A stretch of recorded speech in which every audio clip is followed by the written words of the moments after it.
కృష్ణా జిల్లా politics breaking point కు వచ్చినట్లుగా కనిపిస్తోంది. చాలా మంది ఎమ్మెల్యేలను ఇంటికి పరిమితం చేసేందుకు సీఎం జగన్ రెడ్డి డిసైడ్ అయినట్లుగా చెబుతున్నారు. తమకు బలం లేని చోట్ల ఇన్ఛార్జీలుగా వేయడం ఏంటి అని కొందరు లోలోన మదనపడుతున్నారు. కక్కలేక మింగలేక గుబనంగా ఉన్న అసమ్మతి ఏ రోజైనా పెళ్లుబీకే అవకాశం ఉంది అని భావిస్తున్నారు.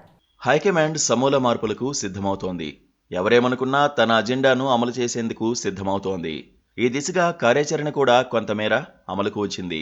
11 మంది ఇన్ఛార్జీల పేరుతో ఉమ్మడి గుంటూరు, ప్రకాశం జిల్లాల అభ్యర్థులు కొంతమేర కొలిక్కి వచ్చినట్లు భావిస్తుండగా ఇప్పుడు జగన్ టీం ఉమ్మడి కృష్ణా జిల్లాపై దృష్టి పెట్టినట్లు చెబుతున్నారు. పక్క జిల్లాల పరిణామాలు చూసి కొందరు కృష్ణా జిల్లా ఎమ్మెల్యేలు అలర్ట్ అయ్యారు. తాడేపల్లి ప్యాలెస్ కు వెళ్లి జగన్ తో మాట్లాడేందుకు ప్రయత్నించారు. వారికి ఎలాంటి హామీ వచ్చిందో తెలియదు, కానీ మార్పు ఖాయము అన్నది మాత్రం వాళ్ల మొహాల్లో కొట్టొచ్చినట్లుగా కనిపించింది. ఒకరిద్దరికి తప్ప ఇబ్బందులు తప్పవు అని తెలిపోయింది. టీడీపీని వీడి వైసీపీలో చేరిన ఎమ్మెల్యేలకు మొండి చేయి ఖాయంగా కనిపిస్తోంది. గుంటూరు పశ్చిమ ఎమ్మెల్యే మద్దాల గిరి విషయమే ఒక ఉదాహరణగా చెప్పొచ్చు. ఆర్యవైశ్య సామాజిక వర్గానికి చెందిన ఆయన్ను ఇన్ఛార్జి పదవి నుంచి తీసేశారు. అది గుంటూరు జిల్లా పరిస్థితి. కృష్ణా జిల్లా వ్యవహారం ఇంకా దారుణంగా ఉంది. కృష్ణా జిల్లాలో గన్నవరం నుంచి గెలుపొంది ఆ తర్వాత వైసీపీలో చేరిన వల్లభనేని వంశీ సీటుకు కూడా ఎసరు పెట్టారు. వల్లభనేని వంశీ గన్నవరంలో పోటీ చేస్తే అక్కడ గెలిచే అవకాశం లేదని ఐపాక్ బృందంతో పాటు పార్టీ నేతలు కూడా ఫీడ్బ్యాక్ ఇచ్చినట్లు తెలిసింది. ఇప్పటికే వంశీని వ్యతిరేకించే దుట్టా రామచంద్రరావు తాను వంశీకి మద్దతు ఇవ్వబోనని తెగేసి చెప్పారు. మరోవైపు ఇటీవల తెలుగుదేశం ఇన్ఛార్జిగా నియమించిన యార్లగడ్డ వెంకట్రావు గత ఎన్నికల్లో వల్లభనేని వంశీపై పోటీ చేసి స్వల్ప తేడాతో ఓడిపోయారు. ఆ తర్వాత తెలుగుదేశంలో చేరి ఇక్కడ ఇన్ఛార్జిగా వచ్చిన యార్లగడ్డ వెంకట్రావుకు తెలుగుదేశం వర్గాలు పూర్తిగా మద్దతు పలుకుతుండగా వైసీపీలో ఆయనతో నడిచిన వారు కూడా వచ్చేశారు. పైగా నియోజకవర్గంలో ఆయా గ్రామాల్లో యార్లగడ్డ వెంకట్రావు గ్రౌండ్ వర్క్ ప్రారంభించారు. నియోజకవర్గంలో పరిణామాలను తెలుసుకున్న వైసీపీ హైకమాండ్ వల్లభనేని వంశీని గన్నవరంలో కాకుండా పెనమలూరుకు పంపిస్తే ఎలా ఉంటుందని పరిశీలిస్తోంది.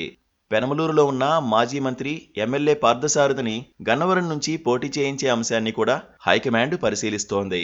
ఈ నేపథ్యంలోనే పార్థసారథి అక్కడ పోటీ చేసేందుకు ఇష్టపడతారా లేదా అనేది తేలాల్సి ఉంది.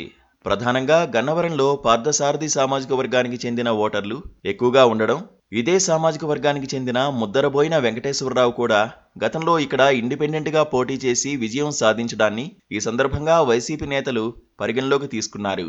అయితే పార్థసారథి ప్రస్తుతం అంత క్రియాశీలకంగా లేరు. వంశీ ఇటీవల ముఖ్యమంత్రిని కలిసేందుకు తాడేపల్లి ప్యాలెస్కు వెళ్లారు.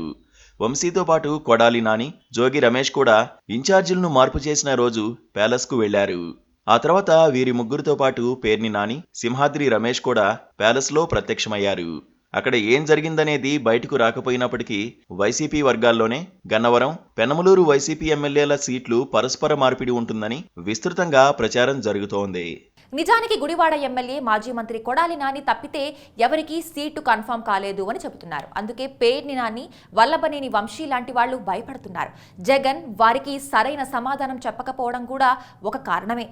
ఏది అడిగినా కూడా వెళ్లి పని చూసుకోమని చెప్పి పంపేస్తున్నారట. దానితో తాము ముఖ్యంగా ఐపాక్ ముఖ్యమా అని కృష్ణా ఎమ్మెల్యేలు కారాలు మిరియాలు నూరుతున్నారట.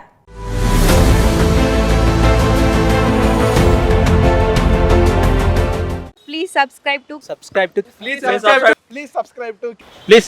KTV Telugu. KTV Telugu.